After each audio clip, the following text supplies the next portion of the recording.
नमस्कार। आखिर जिस बात का डर था वो हो ही गया। दिल्ली में हम पिछले एक हफ्ते से ये बात कह रहे थे कि कभी भी कुछ भी हो सकता है और सरकार से कहीं ना कहीं एक चूक सी हो गई कि इन किसान ऑर्गेनाइजेशंस को वो लगातार अपील करते रहे, वो लगातार इस बात को कहते रहे कि चलिए बातचीत करते हैं। और ये जो चीज है वो किसान संगठनों के सर पे चढ़ के चल गई कि देखिए सरकार हमसे बातचीत कर रही है, सरकार हमसे डरी हुई है, सरकार को जो हम कहेंगे सरकार को मानना पड़ेगा। और जिस तरह इन लोगों ने ना सिर्फ सुप्रीम कोर्ट की बात नहीं मानी, सरकार की बात नहीं मानी, पुलिस की बात नहीं मानी, किसी एडमिनिस्ट्रेशन की बात नहीं मानी, और जब इन्होंने एक जिद करके ट्रैक्टर रैली की जो परमिशन इनको मिली और जो 37 कंडीशन जो दिल्ली पुलिस ने इनको दी थी कि आप लोग आइए और ट्रैक्टर रैली कर लीजिए, लेकिन 12 से 5 के बीच में ही आपको ये इस ट्रैक्टर रैली की परमिशन मिलेगी। लेकिन ये जो किसान नेता थे इन्होंने उस कागज पे साइन भी किए थे कि हाँ हम इस कंडीशन को मान रहे हैं, हम दिल्ली में आके ट्रैक्टर रैली करेंगे, एक बड़ी पीसफुल ट्रैक्टर रैली करेंगे। आखिर इस पीसफुल जो ट्रैक्टर रैली हुई है उसका नतीजा पूरे दुनिया के सामने है। देश का जो सिर है वो शर्म से झुक गया है, और वो भी 26 जनवरी के दिन। आप कह सकते हैं कि इससे बड़ा जो ब्लैक डे है वो हो नहीं सकता। इन खालिस्तानियों ने रेड फोर्ट पे गए, इन खालिस्तानियों ने रेड फोर्ट में जो एक खालिस्तान का झंडा फहरा दिया है, उससे जो देश है वो अब तक उससे कैसे उभरेगा, इस शर्म से कैसे उभरेगा, जो तिरंगे का अपमान हुआ है उससे कैसे उभरेगा, ये अब कह पाना मुश्किल है। अब मैं आता हूं इन जो किसान नेताओं की बात करता हूं। राकेश टिकैत जो हैं वो पिछले 15-20 दिन से लगातार इस बात को कह रहे थे कि अगर हम ट्रैक्टर रैली करके रहेंगे और अगर किसी में दम है तो हमें रोक के दिखा दे, अगर दिल्ली पुलिस में दम है तो रोक के दिखा दे, अगर सरकार में दम है तो हमें रोक के दिखा दे, अगर कोर्ट में दम है तो हमें रोक के दिखा दे, अगर किसी एडमिनिस्ट्रेशन में दम है तो हमें रोक के दिखा दे, अगर प्रधानमंत्री में दम है तो हमें रोक के दिखा दे, अगर गृह मंत्री में दम है तो हमें रोक के दिखा दे। एक ओपन चैलेंज दिया था, और इस ओपन चैलेंज को देने के बाद जिस तरह उन्होंने ये हिंसा भड़काई है, ना सिर्फ राकेश टिकैत, ना सिर्फ योगेंद्र यादव, बल्कि और भी जितने सारे किसान नेता थे, उनकी जो सोच थी, उनकी जो हट थी, आखिर वो पूरी तरह से पूरी हो ही गई। सबसे पहले मैं आता हूँ राकेश टिकैत की बात पे। जो राकेश टिकैत साहब हैं, उनका जो एक ऑरा था, जिसे आप कह सकते हैं कि उनकी जो कहा जाता है कि किसानों पे इनकी बहुत पकड़ है, ये जो बात कहते हैं किसान उसको मानते हैं। लेकिन मैं आपको बताना चाहूंगा ये लोग जो हैं पैसों के भूखे लोग हैं, इनको जो पैसा देता है उन्हीं की बात ये लोग मानते हैं। और जिस तरह इनकी जो पूरी कोशिश रही थी कि किसी तरह इनकी बातों को माना जाए, अगर हल्का सा भी थोड़ा सा इसमें बात को नहीं माना जाएगा तो ये हिंसा फैला देंगे। और अब जाके ये जब हिंसा हो गई है तो अब जाके ये लोग कह रहे हैं कि हमारी कोई गलती नहीं है, अगर हम तो अपनी बात पे थे, लेकिन जो सरकार की तरफ से कंफ्यूजन हुई है और सरकार की इस गलती के चलते ही ये दिल्ली में हिंसा फैली है, और हमने तो कुछ ऐसी बात कही नहीं। अब जरा आप इनके जरा इस बयान को जरा सुन लीजिए कि कैसे ये सरकार को एक ओपन चैलेंज दे रहे थे कि अगर हमें रोका गया तो फिर क्या होगा। अब जरा आप इस वीडियो को एक बार आप देख लीजिए कि आखिर ये क्या कह रहे थे कुछ दिन पहले तक। यहाँ आओगे, बातचीत चली रही है, अपना ठीक ठाक आइयो, 5-7 दिन का अपना राशन पानी लेकर आओ। सरकार मान नहीं रही, ज्यादा कैडी पड़ रही सरकार। अपना ले आइयो, झंडा झुंडा भी लगाना, लाठी गोती भी साथ रखियो अपनी झंडा लगाने के लिए। समझ जाइयो सारी बात, ठीक है। झंडा लगेगा, तिरंगा भी झंडा वैसा भी लगा लियो उस पर।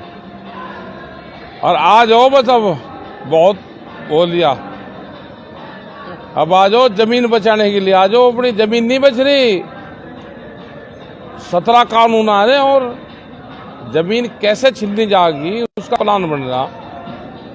अपने लिए नहीं, आपकी तो कट आएगी, अपने बालकों के लिए आ जाओ। हाँ, अपने बालकों के लिए आ जाओ। और इन्हें जो नए से लड़के ना रोकियो ना, क्या इनके छिंके दे रखे घर में की रड़ जाएगा दिल्ली में जाके। नहीं शाहरुख को आने दो, अपना इन्हें भी घूमने दो, बालक हैं। और भाई ट्रैक्टर 15-20 की स्पीड से चलाइयो, ज्यादा तेज ट्रैक्टर नहीं चलाना। और एक ट्रैक्टर के पीछे ट्रैक्टर है ना, ये नहीं कि खाली भागम भाग रहोगे वो साग गली कट जाता, कहाँ जाओगे लिकड़ के। और इससे बढ़िया जी कहीं नहीं लग रहा। और आंदोलन का रास्ता भी पा गया। वो आंदोलन जो हो गर्मी में, दिन सर्दी में बढ़िया हो आंदोलन। अपना कंबल की बुक्कड़ मारो और अपना बैठ जाओ और आग छिड़काते रहो। हाँ ठीक है सर्दी में। और जिसने दिखा ये आंदोलन नहीं देखा उसने फिर कुछ नहीं देखा। अब जो राकेश टिकैत हैं, इनका तो आपने देख लिया ये भाषण, और किस तरह इन्होंने किसानों को भड़काने का काम किया था। और अब ये अपनी ही बात को से पासा पलट रहे हैं बार बार कि देखिए मैंने तो ये जो कहा था और किसानों ने मेरी सुनी नहीं। और ये जो सरकार के जो कुछ सरकार के ही लोग जो हैं वो इसमें शामिल थे, और सरकार के लोगों ने ही हिंसा फैलाई है, और सरकार की जो एजेंट हैं उन्होंने हिंसा फैलाई है। और कहीं ना कहीं इसमें कंफ्यूजन किया गया है। अगर सरकार टाइम से अगर बैरिकेड्स को खोल देती और टाइम से अगर कंटेनर्स को हटा देती तो ऐसा हाल नहीं होता। लेकिन अब जो है राकेश टिकैत को जवाब देने पड़ेंगे, और मुझे लगता है कि राकेश टिकैत के खिलाफ एक कड़ी कार्रवाई होनी भी चाहिए। वहीं में दूसरे एक जो सज्जन हैं, जो एक आंदोलनकारी आप देखे होंगे, जो हर बात में आंदोलन में कूद पड़ते हैं, और एक बहुत क्रांति वाले नेता बनते हैं, एक बहुत बड़े मार्क्सिस्ट बनते हैं। उनका नाम है योगेंद्र यादव। योगेंद्र यादव वो इंसान है जिनका काम ही है पैसे लेके आंदोलन करना। वो जो करते हैं वो बेहद शर्मनाक होता है। उन्होंने पहले आम आदमी पार्टी के साथ, या आप कहें कि जब केजरीवाल के साथ और सिसोदिया के साथ जब ये होते थे तब वो यही काम करते थे।